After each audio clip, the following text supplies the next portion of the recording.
Booth, আর তার আগেই পুরুলিয়ায় নজর কাটছে এক নতুন ইতিহাস। প্রথমবার জেলার 250টি সম্পূর্ণ মহিলা পরিচালিত বুথ। এই উদ্যোগ নিয়ে সরাসরি প্রতিক্রিয়া দিলেন জেলা শাসক।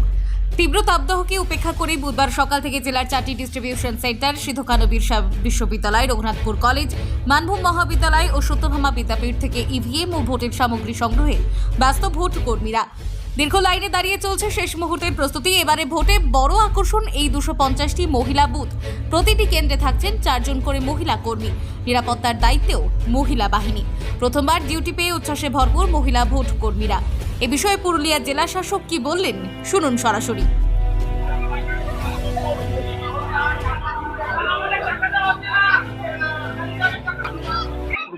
আমাদের জেলাতে 250 মহিলা বুথ আছে। প্রত্যেক এই মহিলা বুথে 4 জন ভোটকর্মীরা সবাই মহিলারাই থাকবে। আর তার সঙ্গে সিএপিএফ মহিলা কন্টিনজেন্ট এসছে, তারা 2 জন বা 4 জন করে থাকবে। ফলে এটা এই প্রথমবার আমাদের জেলাতে 250 মহিলা বুথ হচ্ছে। প্রথমবার আর আগের নির্বাচনে সেটা হয়েছিল প্রায় 20 বা 30 ছিল। এবার 250 হয়েছে। আমরা তাদের সেফটি সিকিউরিটির দৃষ্টি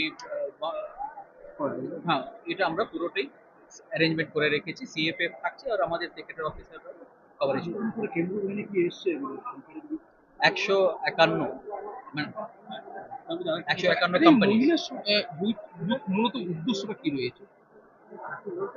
দেখো, ভোট করতে গেলে পুরুষ ইয়া মহিলা কোনো পার্থক্য নেই, সবাই সমভাবে ভোট দিচ্ছে। ভোট করাতেও কিন্তু এরা সবাই উদ্যুক্ত আছে।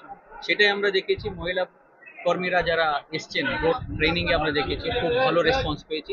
তারা সবাই কিন্তু ভালো একটা রেসপন্স পাচ্ছে। আর এই টোটাল কত মহিলা বুথ কর্মী যাচ্ছে? 250 ইন্টু 4,000 ভোট কর্মী মহিলা প্লাস আরো 20% আমরা রিজার্ভে রাখি। বাইক নিয়ে একটা সোশ্যাল মিডিয়ায় ভালো বাইকে